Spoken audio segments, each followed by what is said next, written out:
Okay, in this video, I want to talk about the three things that I've identified as most important to us and that have helped us hit our net margins when sending out our estimates. The top three things I've distinguished as most important for me have been knowing exactly what my net margins have to be in order for us to grow, knowing the scope of work that we're going to be estimating and what's included and not included into it. And the third one that's super important is just knowing your daily labor costs. At the end of the video, I'm going to show you how I combine those three to give my estimates one last check before I send those off and further my confidence in knowing that if we win that job is going to have enough net profits left over at the end for growth in our company. So to start off, you need to know your net margins, right? And when I say your net margins is what numbers do you need to hit in order for your company to have the growth they can. For me, I identified that we had to be shooting on average for any job to be anywhere between high 40s, so 47, 48 to about 55% net margins after all our costs. The biggest question that I asked at the beginning was, okay, how much do I need to break even, right? How much do I need to cover the materials that are in the scope of work? And how much do I need for my daily labor costs? Okay, so between those two numbers, what is the minimum that I can absolutely make in that just to break even, not a dollar more, not a dollar less. And so after you know exactly what you need to break even on your daily costs, right? What is your daily overhead? And what do you need to make each day or monthly to cover your payroll plus your expenses just to operate, just to be in business, just to be able to offer your service? Once that's structured, right, that's going to give you a better idea of going into your estimates. So when you're in your estimates, obviously the most important thing I would say is just making sure that you're going to be estimating a scope of work or a trade that you specialize in, that you personally know what you're going to be looking at as far as the blueprint. Most of the clients that start sending us work, they're not meeting on site. A lot of these jobs, you can't go to the site to take measurements, right? You got to work off blueprints. So you got to know how to read your blueprints as well as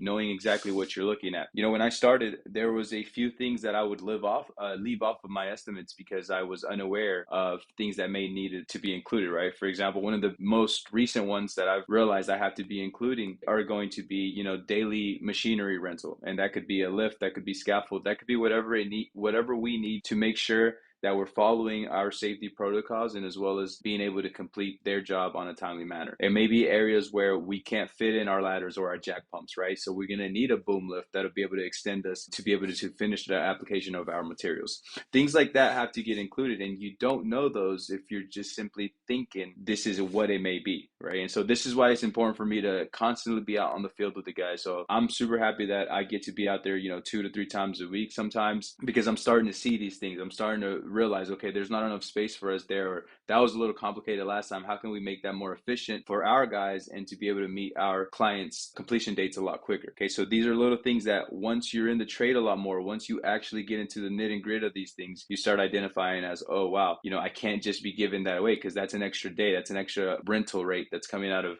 your net profits, right? But you got to put this on the forefront so that you can continue to hit those net margins. And the third one is going to be knowing your labor costs. You have to know what your labor costs are on a daily basis, because this strengthens what I'm going to cover next, which is what I call a mock takeoff for me. This is, in my opinion, the most important, knowing how long that project will take and knowing what that cost is going to be. The one person that's helped me so much with this has been my father, right? Because of his expertise, because he can look at a project and say, hey, we need 3 days on that. We need 4 days on that, and include that buffer time with that, right? So the more accurate you can get in this, I've noticed that the more accurate my jobs have been. And at the end of the day, when we come to close out, I'm within 2 to 5% of the net range that we were going to include. Now, why is there a difference? Well, that goes back to topic number 2, right? To knowing how and what to estimate.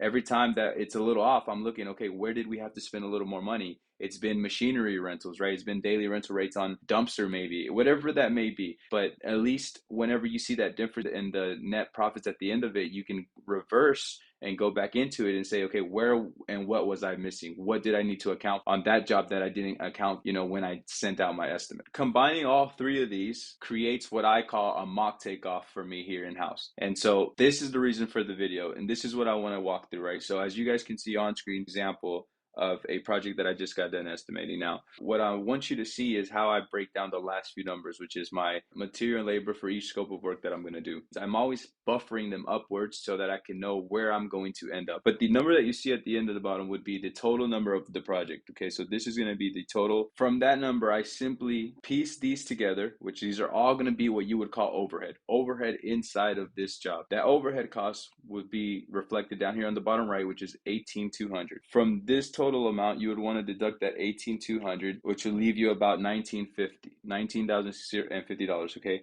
and then from there, you simply take the sum of that and redivide it by your total estimated amount. And what you get at the end of that is 0.51, which you multiply that by 100 and you get a 51% return on this project. Now that's super important because if that number, that percentage at the end of it, which is my net margin that I'm even making in this project, was at say 35%, I would know that I am severely underpriced because with a 35% net margins return, my business cannot grow. Like I said, I've identified very early on that I need to be hitting anywhere between, at the very minimum, 45% upwards to 55 and 60% per project. Now, a lot of the guys may think that this is crazy. Based on the feedback that I've been getting from our current clients, none of them have said anything about the pricing, okay? And every time that I do go up, they understand that the value that I've created with them, with weekly reports, with daily communication, with quality work, with someone always being attentive to their needs, right? To giving them solutions. All of these little things are what I continue to express that set the biggest difference for us, right? This is where we create our value. This is where I'm able to say, okay, listen, I have to charge a little more because this is going to be needed for this job site, right? And them to be able to say, okay, go ahead and take care of it because I don't have to stress about any additional things. I hope that this video clears up a little bit of what I use in-house to set my net margins, to know exactly how I need to piece those numbers together and combine that to create what I call a mock takeoff, and how that mock takeoff gives me a lot more confidence when I'm ready to send out the estimate. At this point, the example that you guys see on screen is ready to get sent out. So I would then just go create my formal proposal, go ahead and send that over. And I know with all the confidence in the world that when this job gets accepted, as long as we hit our planned schedule date, which is dates that I've gotten from my father that we've thought about together, which we're pretty confident on, once we hit those, we know that we'll be getting a 51% net return on this project.